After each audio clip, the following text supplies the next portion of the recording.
All the disrespect, the free play, better button check.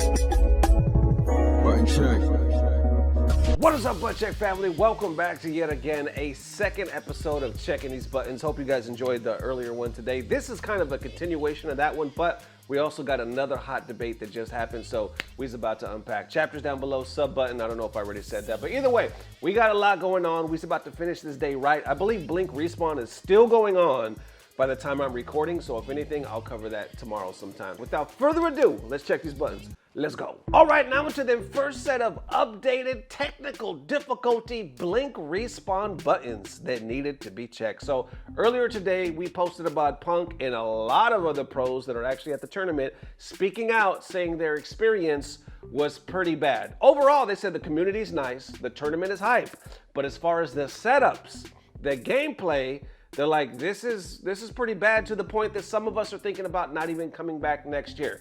In that video, I made a statement saying, I wonder if the TOs know. They would have to. How could so many people complain, especially on social media, airing it out, and they not know?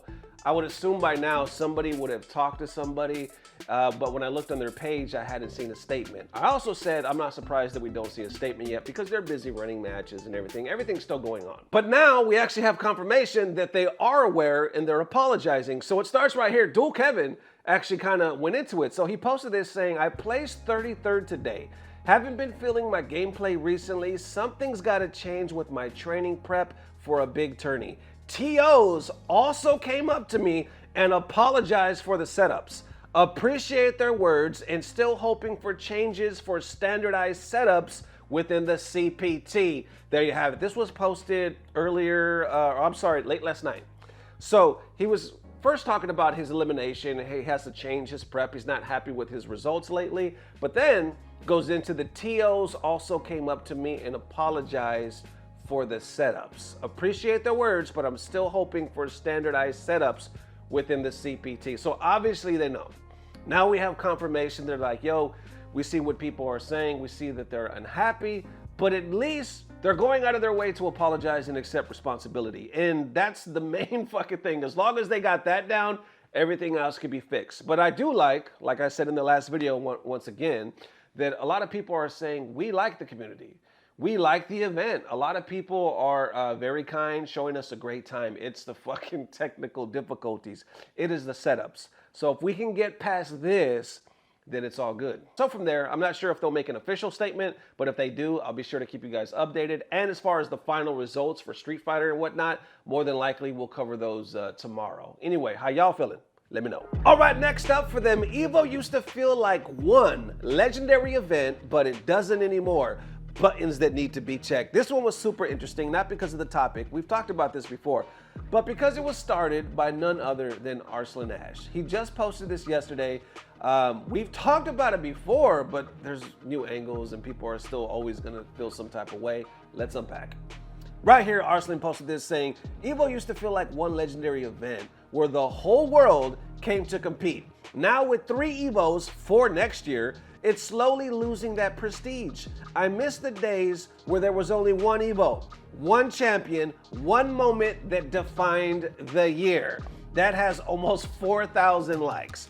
Underneath it, I see some FGC responding saying, I don't see it this way from my perspective. EVO Vegas will always be the one true world championship, and EVO France or Japan, which may actually have more total talent, will be majors like the rest of the circuit. Seems like EVO has been great for Japan. Expansion has been good. All right, let's talk about that real quick. We got way more responses, but that's an interesting point because I've heard that before. Some say EVO will be the main one or EVO Vegas, but Japan might be the hardest one. Some of these other ones might have more talent.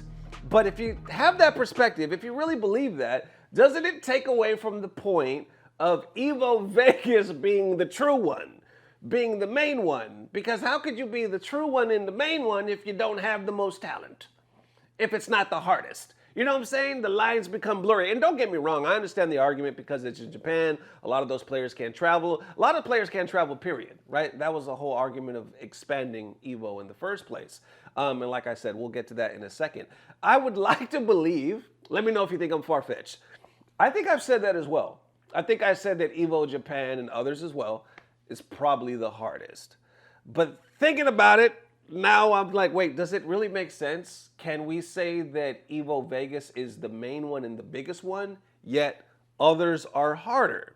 Does that make sense? I'm honestly asking. Anyway, continuing on, others like Mighty Keith say I agree, or I feel like EVO should be USA and Japan, and that's it. Underneath that, for everybody saying that Vegas will always be the one true EVO, and people will know that, think about it like this. LeBron James clones himself 3 times, and 2 versions of his clones get to the NBA Finals every year, win or lose. Would that be exciting basketball or just routine?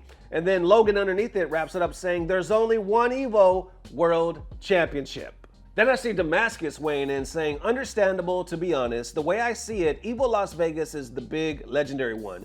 EVO Japan is the hardest one. Not sure where France/Singapore will stand. I think EVO US remains the big EVO. I see others as extra regional super majors. Then the final one right here, I believe it's Big Bird. Yeah, Big Bird saying EVO Las Vegas equals World Championship. EVO Japan and other EVOs equal big majors. EVO US for me will always remain the only EVO in my eyes, despite not being the hardest one, but the legacy it has. Once again, now you even got Big Bird. So we've heard quite a few people now saying maybe it's not the hardest one, but because of the most prestige or it being the original, it's the true EVO. It should be considered the true EVO, for lack of a better term. It should be considered the true EVO. So how do you feel about that? Damn, there's a lot to unpack. You know what I'm saying? Because on one hand, I'm not gonna lie. Oh, before we get to this, let me show you fucking Perfect Legends tweet. I'm already fucking laughing. I thought it was hilarious. He says, since I was told more EVOs is good for the FGC and we should ignore competitive accolades and tournament prestige, which is what it was founded on, introducing EVO Front Yard, EVO Backyard, EVO Neighborhood, EVO Side Street, EVO Down the Street, EVO Around the Corner, EVO Back Road, EVO Out Yonder, and EVO Around the Way. I think I'm gonna compete for EVO Around the Way. I think I got a chance with that one. Anyway, what the hell I'm trying to say is, I originally said, I presented the question to Dirty Low and to you guys. I was like, I did feel that way that Arslan did. I was like, I kind of feel like it's losing prestige. If we have fucking 4 EVOs a year, then what's EVO? EVO to me kind of felt like the Super Bowl, the World Cup or whatever. Like, it's this. The reason why it is so big is because everybody has to come here and travel. It's the end-all be-all. We have one big hurrah to see who is King Ding-a-ling, you know what I'm saying, for that year. Now, obviously, we got other shit like Cap Cup and stuff like that, but EVO is EVO, right? And then others can make the argument saying, well, maybe they wanted to make more money, expand the brand. They saw what Vegas was doing, so they got their deals or partnerships going like, yo, we could grow this thing and just bring in more revenue. Now, on the other side, I heard from the community saying, yes, but we feel it's actually good because at the end of the day, we cannot travel to America. We can't stay on a plane fucking 24, 48 hours or whatever we got to do, spend all this money just to come to the States. It's super inconvenient and super expensive, so it gives us a chance to participate in EVO as well. I think that was the highest rating that I received when I did the poll. A lot of people felt like EVO Vegas is the main one, but that it is a good idea to expand. That way, in the end, it just brings more people to the party. But do we see it that way? You know what I'm saying? Where others are like, yo, these other EVOs will just be kind of looked at by the community as super majors, and Vegas will be the EVO, you know? I don't really even know what the prize pool is for the other EVOs. I assume Vegas is the most money? Let me know in the comments if I'm wrong with that, because, you know, EVO payout Vegas has been kind of a joke for a while. People are like, how is this the fucking Super Bowl, baby?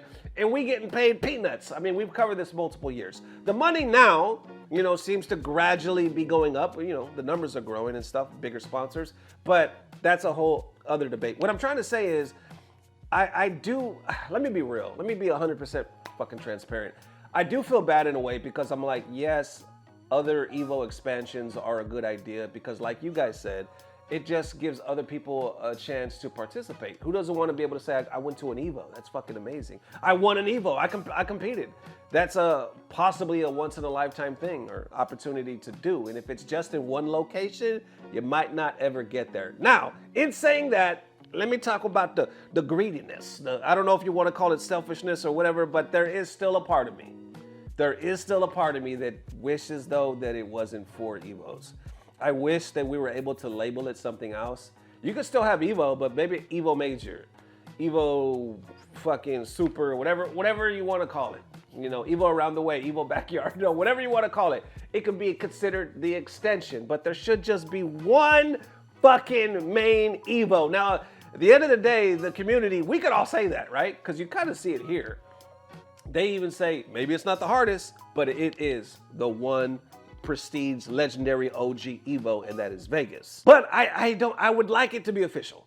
I would like it to be official in some sense where they could be like, no, that's the who the powers that be come out and say that, hey, this is EVO, everything else, EVO Super Major, everything else, EVO yada yada. You know, like let it be known that this are an extension of EVO and this is the main one. Now, will that ever happen? Probably not. I don't think they'll ever do that shit. And by the way, with the recent number decline as far as EVO Vegas, maybe it's actually not too much bigger than EVO Japan. Well, at least this year. Either way, just some food for thought. How y'all feeling? EVO Vegas, Prestige, is it still there? Is 4 too much? Or if there is 4, should they be named something else? How y'all feeling? Let me know. There it is, Butt Check fam. Definitely let me know how you were feeling. Thank you guys for joining me on this beautiful Sunday. Once again, this is the second video of the day. Hope you enjoyed the first one when we talked about Punk and all the pros that came out talking about Blink, Respawn, how they appreciated the community, but the setups was horrendous. Then obviously with this one, T.O's is actually acknowledging it, so hopefully we could all move forward. Either way, hope you enjoyed that video, man. We have a whole week of checking buttons ahead of us. As you can tell, we're in the new room. I did read some of your comments, and the sentiment that sticks out the most, y'all are basically saying, it doesn't matter. It doesn't matter if you film in a fucking closet or outside. It's still the show, it's still Button Check, and you guys are still down with it. So I appreciate that massively, man. And the fact, too, that you guys are like, Nesto, why you talk about your reading skills? We love your reading skills. I wish you could read me to sleep every day. Hell, I wish you could read a story to my children every night. I appreciate that. I appreciate it. Now, you guys don't need to look for those comments. I'm just telling you what you said. Don't scroll. Don't go back and, you know, screenshot shit. What I'm trying to tell you is I read those. Can't remember where I read them, but I did. I read them. Y'all said, your voice is like Morgan Freeman and James Earl Jones done had a baby. So I appreciate that. It means a lot. Anyway, thank you guys for watching. Thank you for the amazing love. I will see you soon. Matter of fact, I will see you tomorrow. And as always, I don't know what it is, but I know it's about to get better. Love y'all forever. Peace. Blah, blah, blah. Subscribe. No, I kind of like the vibe. I do. I think I like the vibe of Button Check being in my room. When I'm sitting on this bed, the same bed, mind you, where ooh, shit, I done did some. No, what I'm trying to say is, I like it. I think it adds a spice. You know what I'm saying? I think it adds a spice to Button Check. You know, you guys might feel a little spiced yourself watching these Button Checks. You might have to go get tested is what I'm saying. Maybe wear protection. I'm just saying, there's been a lot of shit that I've done on this bed. That's all I'm trying to say.